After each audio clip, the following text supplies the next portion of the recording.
Welcome to Safety Spectrum, your environmental health and safety connection. This program is a presentation of the Michigan Safety Conference. For almost a century, the annual conference has provided credible educational opportunities and valuable support to the safety and health practitioner by offering 120 instructional programs, along with exhibits highlighting the latest in safety equipment, instrumentation, and demonstrations. To learn more about the conference, please find us at safetyconference.org. The Safety Spectrum, I'm your host, Sheila I. This program is sponsored by the Michigan Safety Conference, and our topic today is truck safety, fact versus myth. Sharing the road safely is obviously the responsibility of all drivers. Truck drivers face some unique requirements and challenges, and our speaker today will explore those challenges. Our guest, Chuck Simmons, started in the transportation industry as an over-the-road CDL truck driver in 2002. He moved into the company's safety office a few years later and worked as a motor carrier director of safety for 7 years. He joined the Michigan Center for Truck Safety in 2014, facilitating their truck simulator program, and eventually serving as the interim director of the center. He joined Penske's truck leasing as a regional safety specialist in 2017, traveling 7 states, communicating with drivers and motor carriers about truck safety and state and federal regulations. He is also vice chair of the transportation division of the Michigan Safety Conference. So thank you for joining me today on Safety Spectrum, Chuck. Thank you for having me, Sheila. It's great to be here. So in your opinion, with your experience as a driver and as a safety director in the trucking industry, what are some of the challenges or issues faced by today's truck drivers? Well, there are many, probably too many to list in one podcast. Traffic is always a problem, but it's definitely been getting worse lately. The number of vehicles out on the road on any given day or hours increasing, and has been for quite a while. And I think the level of training that we give, not just to professional drivers, but to our kids is kind of lacking. I have my kids are in their mid-20s, so it wasn't that long ago that they went through their driver training. And as any parent can tell you, it's a bit of a white knuckle experience as a parent, because you know what you're sending them out into. But when I talked to both of my kids, I discovered that the conversation that we're having with our young people about how to drive safely around large vehicles on the highway really isn't what it should be. It does seem to be experience-based, because I'm pretty sure they didn't talk about that in driver's training when I was a pup and when my daughter had it, and they have no idea. It's true. And another challenge that I think truck drivers today experience is there is a kind of a gap in between 10,000 and 26,000 pounds. And we'll get to those definitions in a minute, but basically the straight trucks, the delivery trucks that you see around town, the ones that are too small to require a CDL, but large enough that the regulations apply to them, they end up almost like a forgotten population of drivers. We're requiring them to follow certain rules and regulations, but we're not really requiring them to have obtained any driver training or any formal training. If you read the regulations, it basically says they have to be familiar with the safe operation of the vehicle based on experience or training. Full stop. That's it. It doesn't define minimum experience or minimum training requirements for them. So performance-based regulations, just like the standards, performance-based. Yeah, exactly. And it leaves it absolutely open to interpretation. So a company will say, hey, I need somebody to drive my straight truck. I'll spend 5 minutes showing them where the brake pedals are, and we're done. We've trained them. And they're missing out. Yeah, I remember driving my first panel truck for work, and it had no windows in back, and I'm supposed to back it up to a dock, and it's like, wow, white knuckle. I don't think they do much on defensive driver training either in training classes. Not enough. The good news is that that's slowly changing. There are new regulations that kicked in February that require CDL drivers to actually have gone through formal training in to get their very first CDL or to upgrade from a Class B to a Class A, and that's helpful. But I think we need to be farther, pardon the reference, farther down that road of safety than we already are. Absolutely. Well, let's get down to who is required to follow the transportation safety regs and who's exempt from them. So that can be a pretty challenging question, because there are different applicability rules for different sections of the regulations. Basically, this is how it works. The federal government will write these safety regulations. But remember, the federal government doesn't actually field a highway enforcement team. You don't actually see a federal highway patrolman, you see state highway patrol. Right. So the states are required to adopt those federal regulations as state law and then enforce them as such. And so you've got a guideline, but you've got differentials from one state to the next in a few areas, and you've got differentials in specific categories of regulations. You may have hours of service apply to one group, you may have drug and alcohol apply to another group, and they're mixed. So to get back to your actual question, who do they apply to? The definitions define a commercial motor vehicle as anything with a gross vehicle weight rating of 10,001 pounds or greater. So all of that said, the short takeaway is if the vehicle is rated by the manufacturer for more than 10,000 pounds, it is a commercial vehicle when used for commerce. You can use it for recreation, you can use it for personal, moving your kid to college or to the apartment. That's not what we're talking about. But when it's used in any kind of business capacity, whether it's a nonprofit, whether it's somebody going around collecting food for the church, it's still a business, and it's still a commercial motor vehicle. So the majority of the regulations will apply to anything like that. It's part of the reason that Sprinter vans and transit vans are so popular, is they're usually less than 10,000, so these rules wouldn't apply to them. Well, you gave me a good example where you said people can kind of slip into the requirements by when they start doing their own delivery, transportation of product. Yeah, imagine if you're a business owner, you own a company that makes widgets, and you got your factory going and you're building these widgets and you're selling them. And as you start up, you need to deliver those either to your customers or deliver them to the market. So you're going to call a trucking company. They're going to show up at your dock and haul them away, and everybody's happy.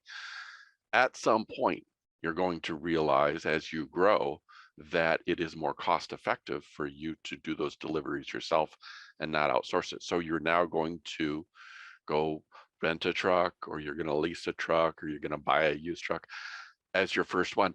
And without realizing it, you, that widget manufacturer of, Acme widgets, you have suddenly crossed over a threshold without realizing it. And that threshold is you are what the DOT calls a motor carrier. And a motor carrier is simply any individual or organization that utilizes a truck, that puts a truck out onto the highway, whether it's rented or leased or borrowed or stolen. And I don't recommend stealing trucks. But suddenly those rules apply, and so many times I get calls from customers or companies that say, nobody told me, or I bought this truck used, or I even bought it new, and they didn't really tell me about all of these regulations that suddenly I was subject to. Well, so when Penske leases trucks, are you sure that they have the required licenses or understand the rules? That is one of my responsibilities. Is I work with our sales team, and when the sales team approaches a customer that says, look, we noticed that you've been renting all of this time, and you are probably doing that because you think it gets you out of the regulations. Technically it doesn't. We've got a guy for that. We've got a safety specialist, that's me, who can kind of guide you through all of the regulatory compliance questions. Do I need a DOT number? Do I need drug and alcohol testing? Do I need electronic logs? I think a lot of us are aware of the commercial driver's license, CDL, and I guess they're not thinking of the 10,000 pounds and above. Mhm. So that's kind of interesting. Yeah, the CDL requirement kicks in when the vehicle is rated for above 26,000 pounds. So there's that second threshold. Once you cross over into CDL vehicles, you've got a few more rules that kick in, like mandatory DOT drug and alcohol testing for for pre-employment and random testing and post-crash testing, things like that. And then you've got some other taxes that are actually only applicable above a certain size. So it can get a little complicated. I like to think of it as job security for me, but for a company that isn't aware of any of this, Yes. It can be very frustrating. It's kind of like buying an airplane and saying, wait, but what FAA? What's that all about? So it can. Yeah, I know when I was, of course, I'm older, so I remember when the CDL came into effect and I had drivers driving trucks that large and had put them back in school, which was kind of hairy when some of these people are 40, 50 years old to learn the rules and how to call something. But the whole drug and alcohol testing was new territory for us all as well. And that's a challenge. This basically is one drink, the Oh rule yeah, 0.002, I think it is. And it affects 0.04. you're driving something besides a truck. That was a real eye opener too, I think, because you have a CDL license no matter what, right? Yes, and that license, things that you do in your car will affect your motor vehicle record, which will affect your employability. But yeah, it can. What you do in your car can disqualify you from driving a truck. So that can be challenging as well. So what are some of the most commonly held misconceptions about truck safety regs or even their operation? Well, again, to kind of reiterate, one of the conception, one of the comments that I get from people are, wait a minute, this is just a little truck. I don't operate a full-size semi. None of these rules should apply to me. Or I'm a nonprofit. None of these rules should apply to me. One of the other comments that I get a lot is, well, I've been doing this for several years. Nobody's stopped me. Why? How could they apply to me if nobody's actually pulled me over and ticketed me for not complying with these rules? And the answer is usually, well, you got lucky, because Yeah. there's a lot more trucks out there than there are police officers or motor carrier enforcement officers. So it doesn't surprise me that people do things for many years before it actually shows up on their radar. And I think as a driver, a regular driver or a young person or somebody not experienced in it, I don't think they understand how the truck operates, starting, stopping, passing, those kind of things. That's a big failing of our, well, society as a whole, but all of our also our driver training programs. We don't teach our young kids who are learning how to drive about the limitations of a truck. So they go out onto the road assuming that trucks have the same capabilities as cars do, that they can start and stop like a car can. And they don't understand why a truck driver might behave a certain way. They'll immediately get angry at that truck driver for whatever behavior they observed. And they assume that the truck driver is trying to run them over or kill them. And that's usually not the case, because those truck drivers have the same desires everyone else has to make it home safe at the end of the day. Well, they can't stop as quick as what people assume. People assume that they can stop just as quickly as a passenger car, when in fact a fully loaded tractor trailer, 18-wheeler, with 80,000 pounds of truck and freight and fuel can take more than a football field's length to come to stop from a highway speed. And that's on good pavement in good driving conditions with the good equipment. You start to throw in used tires or water on the road, or heaven forbid, icy roads, that can double or triple very quickly. So Quite a that visual football field. That's quite a visual. Wow. it is. I mean, that's 100 yards. That's 300 feet. The stopping distance is something that even sometimes a lot of truck drivers forget about. Drives me nuts when I see people following too close on the freeway. They tend to bunch up because they don't want to let somebody in, and they forget that they're putting themselves at risk when there's an emergency and the vehicle in front of you stops and you can't react in time. I saw recently, I saw on television an 18-wheeler driverless. They're starting to experiment with over-the-road trucks being able to be automated. What do you think about that? Well, right now it is very clearly in the experimental stages. A lot of people think, "Oh my gosh, you know, every there's hundreds of trucks out there with no driver." That's not the case. Right now, they're still in the very early infancy of automated vehicles, such that every vehicle out there has a driver in it, even if it's being operated by machinery. There's a safety backup, and that's the actual driver. Uh, they're not even close to getting to the point where they're going to put a fully automated driverless vehicle out on the road with no driver, even as a test. Those are done in a closed yard behind a fence, so if things go awry, you know, it's not going to hurt a lot of people. But I think in the long run, and not a lot of people will agree with me on this, uh, but I think the potential for saving lives uh, from automated vehicles is going to be huge, because as a society, we've gotten used to and we've gotten numb to the fact that every year 40,000 people lose their lives on US highways. And that's just in the US alone. And that number is huge, but we don't pay attention to it. It doesn't shock us like an airplane crashing with 300 people. We're shocked, and it's front page news, and everybody wants an investigation. But 40,000 people die on the freeway, and we consider it the cost of doing business in our lives. And I think anything that cuts into that, anything that reduces that as significantly as automated vehicles could and probably will, is going to be worth it. Well, you threw out an interesting comment the other day about how many fatals are from driver error, essentially, if I understood you correctly. From one year to the next, anywhere from 90 to 95% of fatal crashes are determined to be human error. If you think about it, there are very few circumstances where a crash is truly preventable or truly non-preventable. For example, a tree falls on a car. There was nothing you could have done. Or the deer jumps out at the very, very last second. There's nothing you could have done.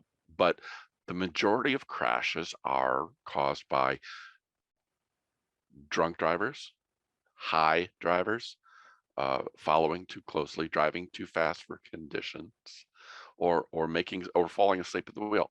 Some other mistake or combination of mistakes that could have been prevented by everybody being a much better driver. So what do you, yeah, I can see that. Mm-hmm. What do you consider the most frequent violations, and how can they be avoided? For commercial vehicles, which is the technical term for trucks, right? A commercial motor vehicle.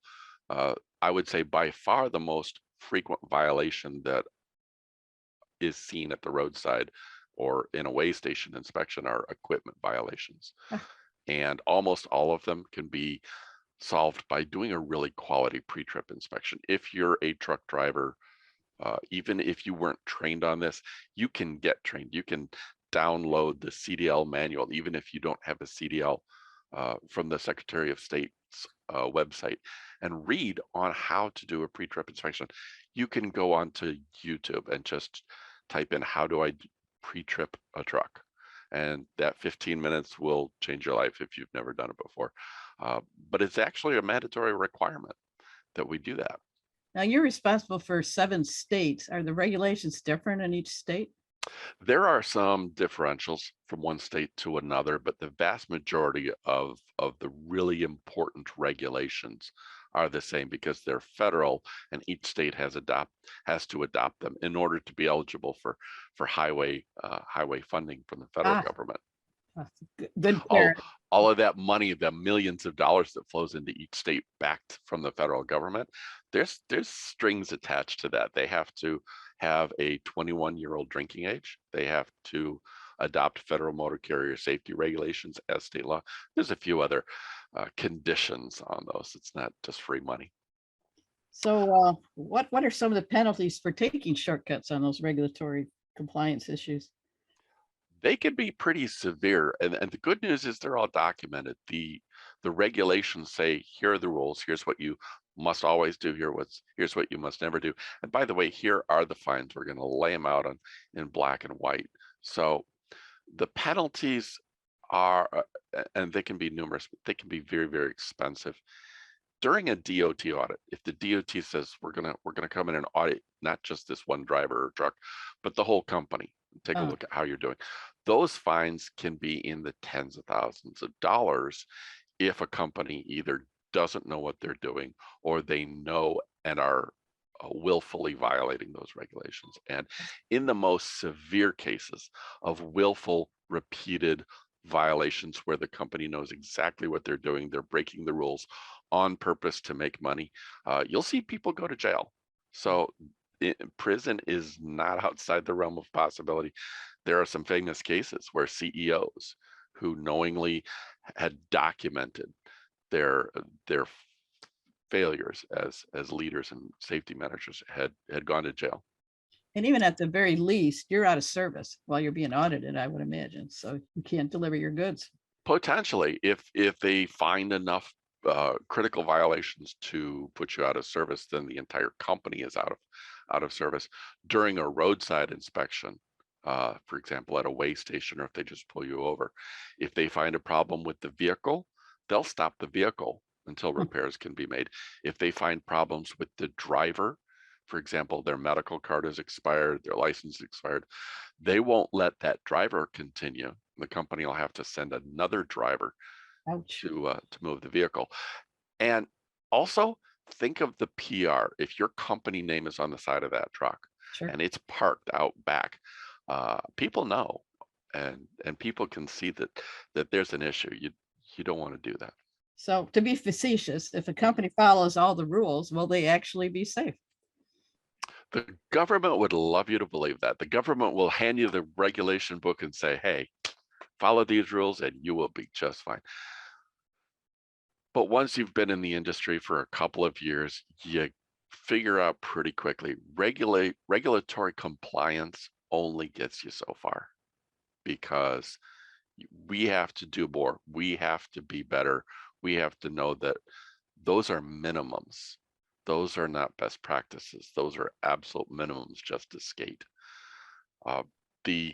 The federal government actually came up with a program in 2015, they're still developing it, called Beyond Compliance. That's the name of the program, where they would give regulatory credit, if you will, to companies that were adopting advanced safety equipment on their trucks, like lane departure warnings, collision avoidance, adaptive cruise control, technologies that are meant to reduce crashes and are are absolutely measurably making a difference.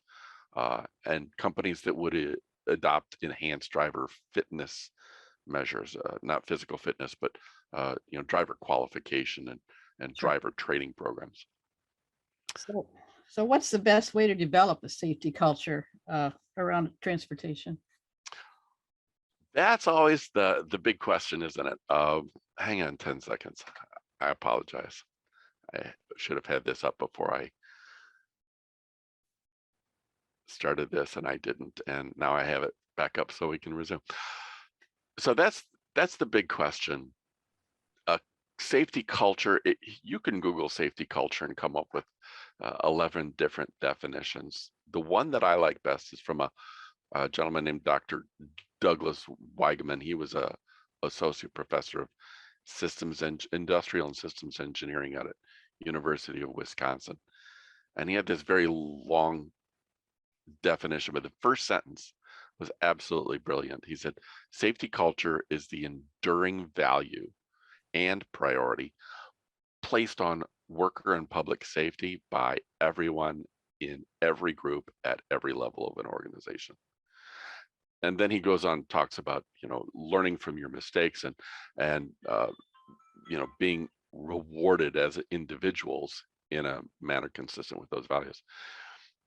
But that very first statement, every person at every level of an organization, it has to come from both directions. It has to be a top-down approach as well as a bottom-up approach. The leadership has to develop the culture by making sure that there are people at every level who, for lack of a better term, drank the Kool-Aid, who drink, sleep, and eat safety and understand that it's a foundation for your business. It's not a box to tick. It's not something that's preventing you from doing your business. It's a foundation for everything that that business does.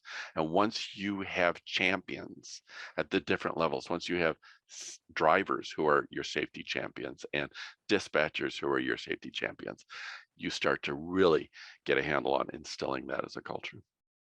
Same expectations. It seems like that's a company you want to work for that takes your safety as a priority and expects everybody to follow, dance to the same music, so to speak. Exactly. So what does Penske do to create a safety culture? Let's break it down to your Well, I'm not a salesperson, and they'll probably want to have my head on a pike for not telling you all the wonderful things we do. But I'll tell you something. I've been with Penske for 5 years, and I learned pretty quick that this company was founded on a culture of safety. Roger Penske obviously started this company, but all of the people he hired and brought in, he understood. He was a race car driver. He was a race car driver before he started the Penske racing team. So he understands what happens when people stop paying attention to safety. And he saw those things happen in real time. But he brought people in who had that understanding, and he made sure that that was built into the policies and the procedures of the company, that we do things safely or we don't do them. If we can't ensure that everyone in our building goes home with the same number of functioning fingers, toes, and eyeballs that they punched in with, why are we here? So, we have an infrastructure, we have a safety infrastructure, we have an HR infrastructure that understands and supports those goals. And then we have constant reminders. We have rewards and recognition programs internally where people who do it right and do it safely are celebrated. And that, I think, is critical. So what kind of measurements do you use? What kind of metrics? We use a lot of metrics. It's always a little touchy when you say, well, we're going to use the number of reported injuries as a metrics, because Right. you don't want, you don't want Right. to discourage people from actually reporting a true injury. What we look at is, for example, I do annual facility safety reviews, and then each branch manager does their own internal monthly safety reviews. And we look at those scores. We look at what problems are we having repeatedly at a location, or what problems are we seeing trending as a company as a whole. What can we do to address those? And we do. We're always thinking up better ways of doing things, of improving our policies, tightening the enforcement on our policies, of things like wearing reflective vests when we're walking around our yards, wearing Z87 safety glasses for our technicians who are working in the shops. So those are just some of the things that we try to do. You mentioned something about safety champions. Are these from the rank and file that have special duties or? Absolutely. Absolutely. In fact, you're probably familiar with something called America's Road Team. The American Trucking Association every year, every couple of years, puts together a team of trucking ambassadors that go around the country, and basically they're talking to as many people as they can get in front of about the importance of the trucking industry, the importance of good drivers, and they take the best of the best drivers. They have to have spotless records, certain number of years of minimum experience, and Penske drivers are almost always included in that America's Road Team. We take that seriously enough that we will champion those people and give them that opportunity. That's great. So why do you believe this topic is important now to be talking about? I think it always has been. I think right now there are some troubling trends that we're starting to see. If you look at the crash rates and the fatality rates as as a graph, since we started measuring these things as a nation, we didn't start measuring them until the 1960s, because that was when we kind of became aware of a lot of the problems and aware of potential solutions. It's really, I think, one of the major advances was slow motion photography, slow motion video. We developed that in the late 50s, early 60s. We started doing crash videos at the manufacturer's level. Suddenly we realized, hey, there's some things that we can actually address. Once we started tracking those crash rates and fatality rates, they started to become reduced because of the technology that was introduced, from seat belts to airbags to anti-lock brakes. We see a continual decline in crash rates. That's good. Here's the troubling trend in the last few years: that decline has started to flatten and even started to climb back up a little bit. That's a troubling trend. You attribute that to more traffic or more miles driven, or? I attribute it to several different factors. There's no single reason, just like there's no single reason that the crash rate had been going down for so many years until probably about 2014, 2013. There's no single reason that it plateaued and started to climb up. But yes, I think the number of vehicles on the road had a lot to do with it. Plus the pandemic also, I think, contributed to that a lot, because we saw, for a little while, we saw fewer vehicles on the road, and people tend to take that as an invitation to speed. Michigan State Police have reported that there was a huge spike in the number of speeding citations during the early days of the pandemic, because people got out on the highway at 9 in the morning and it wasn't rush hour. It was a wasteland. It was barren. There was nobody there. So off they went, which means that the crash rates may have stayed stable, but the fatalities per crash have That's gone what up. Michigan State did a study, and they saw the fatalities went up, both pedestrian and car fatalities went up during the pandemic. And speed is one factor, but of course, there's always a lot of reasons, like you say. Absolutely, there is.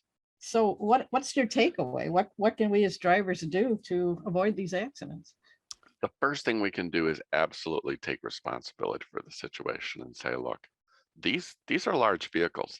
This is this straight truck is rated for 16,000 pounds. This semi is rated for 80,000. In Michigan, you can legally operate up to 164,000 pounds Good heavens. on a properly configured vehicle without a special permit. That's why we see the gravel haulers and the lumber haulers that are bringing trees down from the Upper Peninsula. That's a lot of vehicle.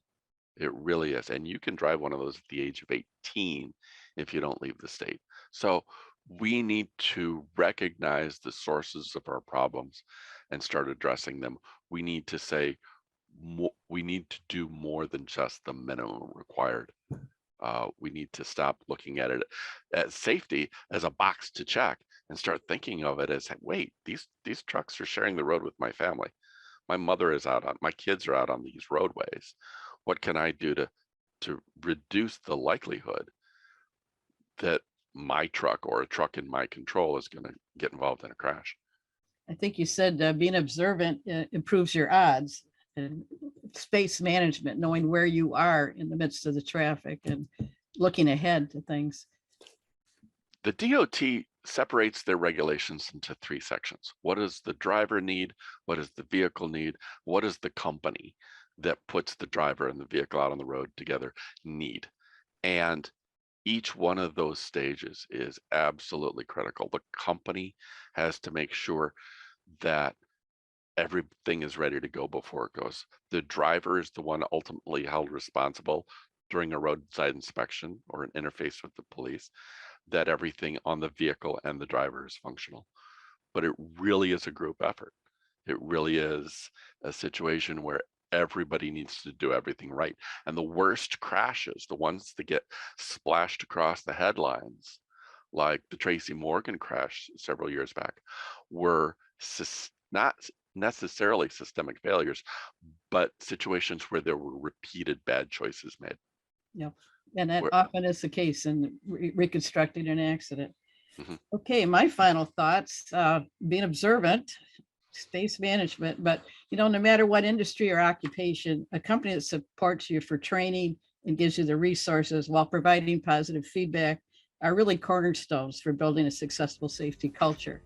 So I'd like to thank Chuck Simmons of Penske Truck Leasing.